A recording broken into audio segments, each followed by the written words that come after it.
Hello friends, today we will discuss the one of the important name reaction is Dickmann condensation. In this reaction, generally base catalyzed reaction, base is generally use alkoxide. Base catalyze intramolecular condensation of diester. It produce 5 to 6 member cyclic beta keto ester. Ester की beta position पे keto group होगा. Generally there are two types of condensation, Dickmann condensation reaction. One is intermolecular and another one is intramolecular. Intermolecular means with the molecules, दो molecule के बीच में reaction होगी, और intramolecules means within the molecule. हम देखते हैं example से समझते हैं. फर्स्ट हम डिस्कस करते हैं इंट्रामोलिक्यूलर कंडेंसेशन. इंट्रा मीन्स दोनों एस्टर ग्रुप एक ही मोलिक्यूल में होगा. एक एग्जांपल से हम देखते हैं. सपोज एक साइक्लिक डाइएस्टर जिसमें टू एस्टर फंक्शनल ग्रुप ऐसा एक कंपाउंड लेते हैं, C double bond O E T, यहाँ भी CH2 CH2 बीच में 4 CH2 और फिर से C double bond O E T. इसकी हम रिएक्शन करवाएंगे बेस की प्रेजेंस में. Base generally use is alkoxide. कोई भी अल्कोक्साइड ले लो, tertiary butoxide. And second step is acidic hydrolysis, acidification. We get this type of product, 5-member ring and having a keto group at beta position of this ester group. ये alpha है, ये beta है, so इसका name है beta keto ester. तो इस तरह से हमको ये प्रोडक्ट मिलती है. इसकी मैकेनिज्म हम देखते हैं.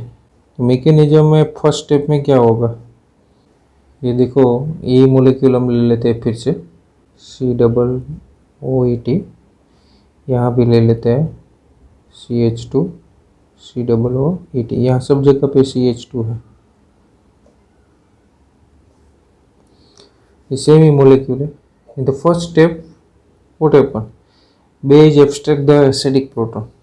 एसिडिक प्रोटॉन में जो भी कार्बन पास में इलेक्ट्रॉन कोई भी ड्रॉइंग ग्रुप है, इस कार्बन हाईली इलेक्ट्रोडेफिशिएंट है, उसके साथ जो भी हाइड्रोजन है वो एसिडिक है. This proton is abstracted by this base. ये भी एब्स्ट्रैक्ट कर सकते हैं, कोई भी एब्स्ट्रैक्ट करेंगे. सपोज यहाँ से एब्स्ट्रैक्ट किया प्रोटॉन, तो यहाँ कौन सा चार्ज जनरेट होगा, नेगेटिव चार्ज. उसको हम बोलेंगे कार्बन आयन. और ये कार्बन आयन भी स्टेबिलाइज होगा. यहाँ जो भी कार्बन आयन है वो स्टेबिलाइज होगा थ्रू कॉन्जुगेशन. ये इनोलेट आयन बनाएंगे. ये बॉन्ड यहाँ शिफ्ट होकर ये बॉन्ड यहाँ शिफ्ट होता है. इसीलिए ये इजीली प्रोटॉन डोनेट करता है, बिकॉज आफ्टर डोनेटिंग प्रोटॉन यहाँ जो भी चार्ज जनरेट होगा वो स्टेबिलाइज होना चाहिए. Next step, nucleophilic attack occur on this electrodeficient carbonyl carbon. Intramolecular nucleophilic addition reaction on electrodeficient carbonyl carbon. This pi bond is shifted on the more electronegative atom, oxygen atom. So what we get this type of 5-member ring, 1 2 3 4 and 5-member ring. यहाँ 5-member ring में बना देता हूँ, यहाँ numbering भी दे देता हूँ 1 2 3 4 5. सो हमको इजी रहता है ये प्रोडक्ट बनाने का. 5-member ring बना दिया. नंबरिंग दे दो आप, सपोज 1 2 3 4 और 5. 1 और 5 के बीच में बॉन्ड बन गया. 5 नंबर पे O का O माइनस हो गया. और ये 5 नंबर पे क्या दूसरा है, OET है. और 1 नंबर पे क्या है, C double bond OET. Next step में क्या होगा, बैक डोनेशन होगा. और यहाँ ethoxy group is highly departing group. So यहाँ से इथॉक्सी रिमूव हो जाएगा और हमको क्या मिलेंगे, इस टाइप का इंटरमीडिएट बनेंगे, डबल बॉन्ड O. लेकिन अभी देखो ये जो है ना सॉल्यूशन, इस कंडीशन में अभी एक और भी स्टेप, यहाँ प्रोडक्ट बन गया, लेकिन अभी जो ऑल ओवर सॉल्यूशन बेसिक है और ये प्रोटॉन हाईली एसिडिक है. तो अभी क्या होगा, एक स्टेप ये भी होता है कि ये बेस फिर से ये प्रोटॉन एब्स्ट्रैक्ट करेंगे. This proton, acidic proton is abstracted by base and here carbon ion is generated. इस तरह से होगा। यहाँ C डबल बॉन्ड OH, यहाँ नेगेटिव चार्ज जनरेट होगा और ये डबल बॉन्ड O है, और फिर से ये बॉन्ड यहाँ आएगा, यहाँ नेगेटिव चार्ज जनरेट होगा। इस तरह से नेगेटिव आयन स्टेबिलाइज होता है। फिर से बैक डोनेशन होगा, ये बॉन्ड यहाँ शिफ्ट होगा और ये डबल बॉन्ड यहाँ नेगेटिव चार्ज होगा। उस टाइम आप वर्कअप एसिडिक कंडीशन में करोगे, कोई भी एसिड प्रोवाइड करोगे, सेकंड स्टेप में एसिड था, तो आपको क्या मिलेगा, this H plus is abstracted by this anion beta keto ester as a final product. This is alpha, carbonyl carbon के नेक्स्ट कार्बन अल्फा है, उसके नेक्स्ट कार्बन बीटा है। सो हमको इस तरह से मिलता है बीटा कीटो एस्टर। अब डायरेक्ट भी प्रोडक्ट लिख सकते हैं, तो मैकेनिज्म है इसमें। देखो कितने मेंबर का 4 कार्बन है, 4 CH2 ग्रुप है, और एक यहाँ से आएगा तो 5 मेंबर की रिंग बनेगी, और बीटा पे C डबल बॉन्ड O कर दो और अल्फा पोजीशन पे एस्टर ग्रुप लगा दो। एक और एग्जांपल हम देखते हैं। जनरली 5 और 6 मेंबर का रिंग ही स्टेबल है, तो 3 मेंबर की रिंग और 4 मेंबर की रिंग नहीं बनती है।